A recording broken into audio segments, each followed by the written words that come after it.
that grief counselors will be on hand at John Glenn Middle School in Bedford this morning following the death of a 13-year-old student. Police say the young teen was killed after he crashed his electric bike into a car in Stoneham. Boston 25 News anchor Cale Thompson has been looking into e-bike safety after several recent incidents.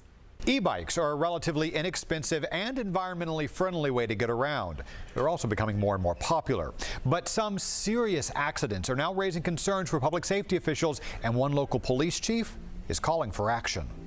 It's a chilling sight as an e-bike runs a red light and gets hit by a car on Main Street in Milford. The motorist waited for the green light, went to proceed, and then was on top of this person on the e-bike before you could know it. Chief Robert Ticino says they've had 8 serious e-bike accidents this year.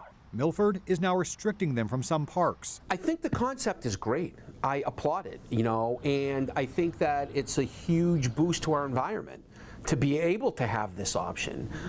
But like anything, we have to make sure that we regulate how it's being deployed. That need is getting more pressing as the number of e-bikes on the road soars. The rise in popularity has happened over the last probably 10 years, if not especially in the last 5. Electric bikes in general lower the barrier to entry in a vehicle that can get you from place to place very quickly. Insurance, gas, all of the overhead in terms of involving a car, for an electric bike, it could cost you pennies a day. In Massachusetts, a rider has to be 16 years old and have a driver's license or a learner's permit. I think the real first step is to make sure that they're only being driven by someone 18 or over. The accident in Milford involved a juvenile who was speeding.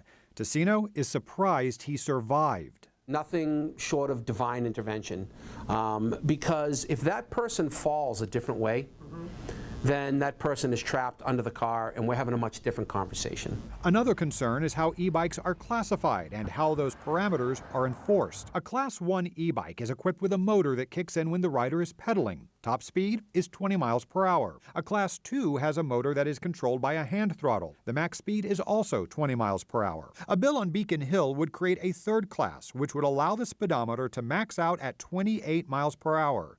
This is how about 3 dozen states regulate e-bikes. Ticino says the accident on Main Street in Milford highlights another big problem. This particular e-bike was supposed to be regulated, as the law states, for not to go over 20 miles an hour. Okay. It was modified that this e-bike would go almost 40 miles an hour. How to make my e-bike go faster. I quickly and easily found a number of websites. The 4 ways that I know how to change the speed. Promising to get you more speed out of your e-bike. You have essentially removed the 20-mile-per-hour limit. We had one clocked out at almost 42 miles an hour. Once we let off of our brake here and use the throttle, we have control over the propulsion of this bike. At Boston e-bikes in Brookline, store manager Davin Kennedy says safety is a top priority. You have to be careful. These e-bikes are going to be just as safe as any regular bike out on the road. The only thing is education. If you lack the education that we provide you in our test rides, you're going to be just as dangerous as you would on a regular bike. He says being safe isn't hard at all. So riding this bike with the proper helmet, being out there obeying all the traffic laws, when I'm out there, it's the best way to get around the city. Chief Ticino believes education is the best way to make sure young riders use e-bikes safely. He has met with the Milford school superintendent and sponsored educational programs at the high school.